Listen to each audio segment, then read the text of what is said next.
Well, actually, we're being too holy, holy, holy when we're not holy, holy, holy. And the contrast is destroying us. You said it. You said it's our own attitudes.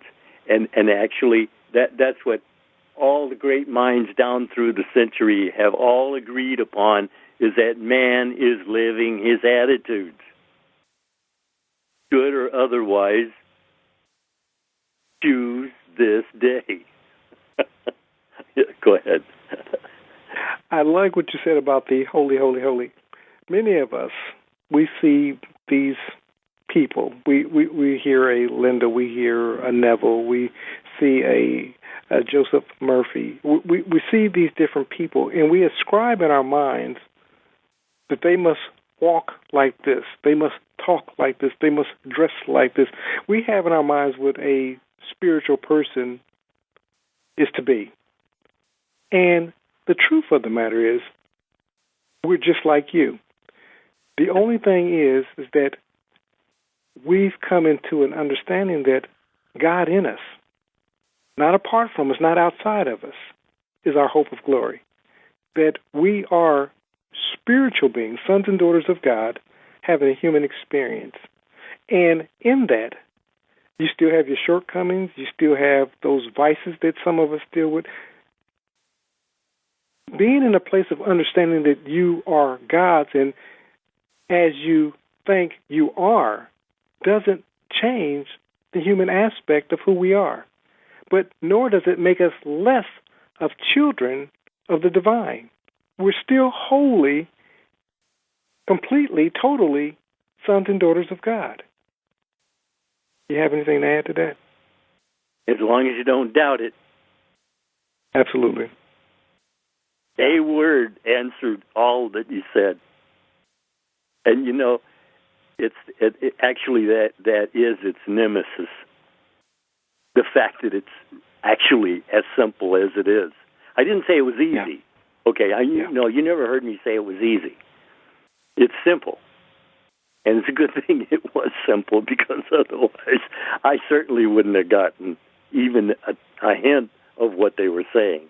But you know, when I first heard Neville, it was like a shock that I didn't actually understand that before he told me. Because you see, you have the knowledge, you just don't recognize it. That's what he sent. He sent a remembrancer, because that's the way home. You remember how to get home. Oh, God. Yeah. Did it strike you? It did, you know, and as I was thinking about the remembrancer, how we would remain lost without it, you know, because if left to our own devices, it takes the comforter, the remembrancer, to come in and to remind us who we are and who we've made agreement with. We have an agreement, and we don't even realize that we're walking and living out our agreement, you know. But as you think, you are. Choose you this day. It's our agreement. Would it surprise you to know that you knew before what it would be like, and you're still here? Absolutely. See, when the sons came down, they already knew. But that they becoming man, they forgot that they were spirit. And so you haven't recognized it, and so it goes on and on, time slot after time slot, until you recognize that you're spirit. As within, so without. Everything on the without is you thinking, feelingly, is your world of experiencing. That sounds simple enough, doesn't it? It does. I even like to call it divine amnesia. We've forgotten that we are gods. Yes, and I know that some people are going to take the term and gods, and I'm not saying that we're Zeus's, but we're children. We're spirit. Spirit is that which is eternal. Doesn't dissipate, doesn't die, it remains forever. Linda will often say, that sounds like eternity to me. It is. Our spirits are eternal. And by the mere fact of being eternal spiritual beings, we're sons and daughters of God. Period. Yeah, we're spirits having a human experience. Absolutely. We're not humans having a spiritual experience. We're having a man experience, and that's what it is. Because when people say, well, how about my purpose? Well, very simple. Do a thing. And not only that, it is on automatic. Now, just think of the word automatic. You come up to the soda machine, you put your money in it, and you choose one, and plump, there it comes out. Well, it's the same thing. When you pay with your attention, you get what you paid for. Because you are paying with that's the divine money that Neville talked about.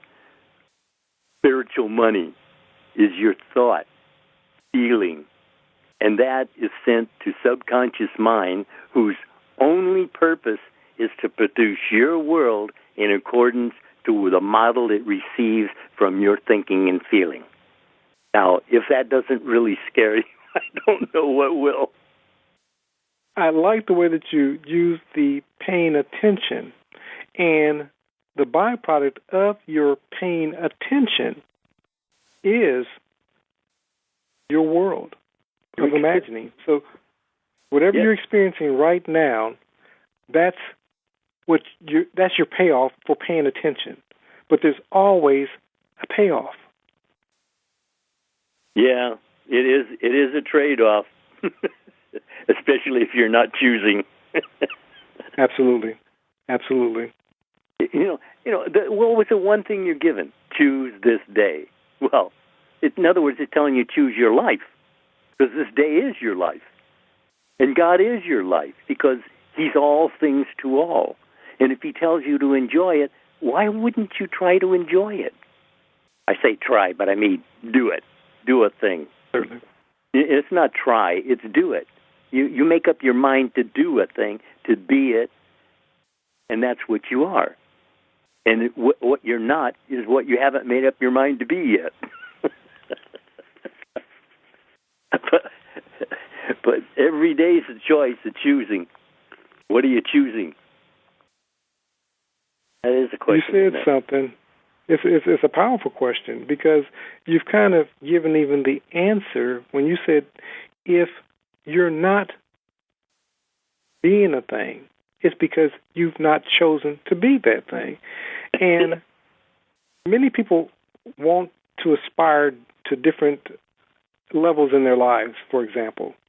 And what we know in just those brief words is most of us haven't made a decision to be that thing that we aspire to be.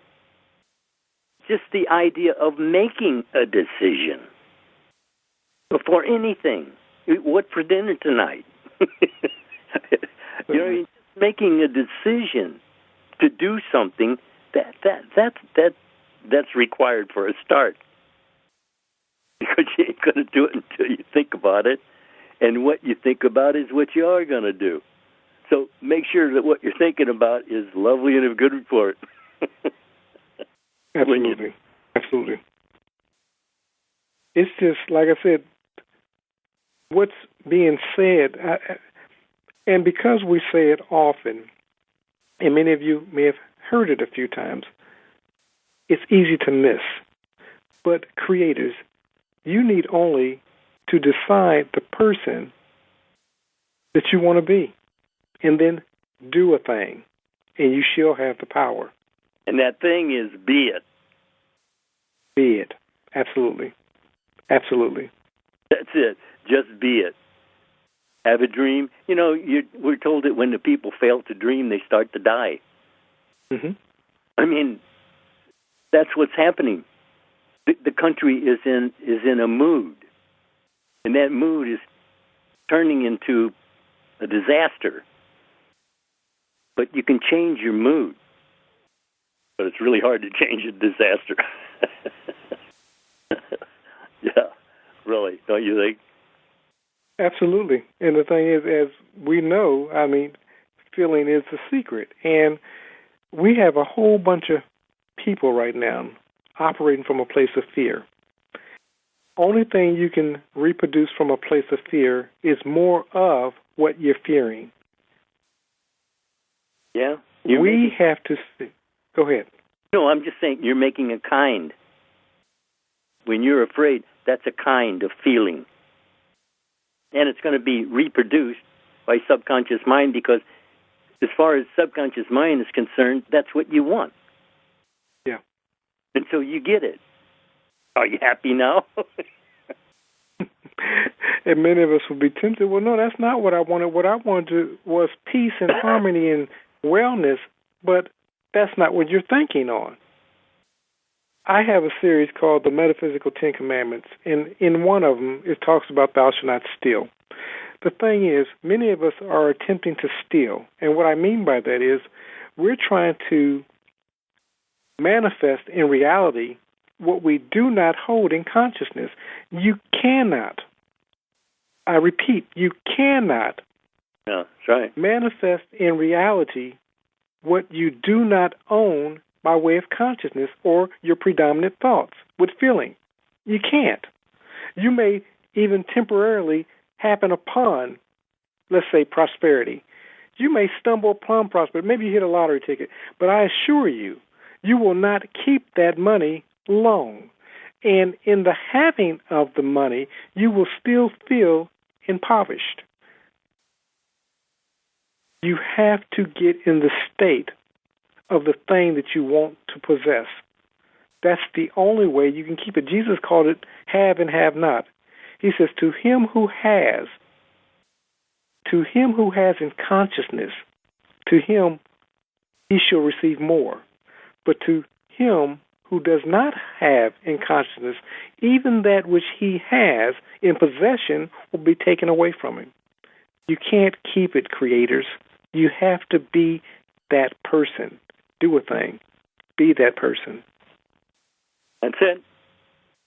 You have a choice. And just the fact that you have a choice means there's a creator. And that's it. There are people who have no guidance at all because they recognize nothing but what they're thinking. And if it's not lovely and a good report, well, then they act crazy. Yeah. And people get hurt. It's really, really not wise to listen to something and then not discern it for yourself. Because if you don't discern it, you may accept it without discernment, and that's really not wise.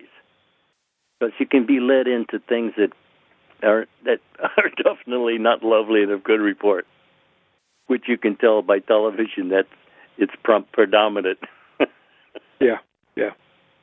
And you be of one of those who say, why does this always happen to me? Why is God doing this to me? Yeah, why? If God's doing it to you, then it would be justified. But he's not doing it to you. He's doing it through you, through your thinking and feeling. And he gave you to choose this day, so he's assuming that if he gave you to choose something, you'd choose the better. But then again, we weren't really brought up that way. We were brought up to be suspicious. We were brought up to, as Wallace Berry said it, do them the dirty before they do you the dirty. and you see, if you don't change that, then it's in the back of your mind, and it will kind of be a guide to you in many things, because have you ever done something and said, well, why did I do that? Why did I say that? I just put my foot in my mouth. Well, maybe that's a good place to fit it. Keep you strangled for a while anyway. But that's what it is. I mean, we cause our unhappiness just by thinking about unhappy things.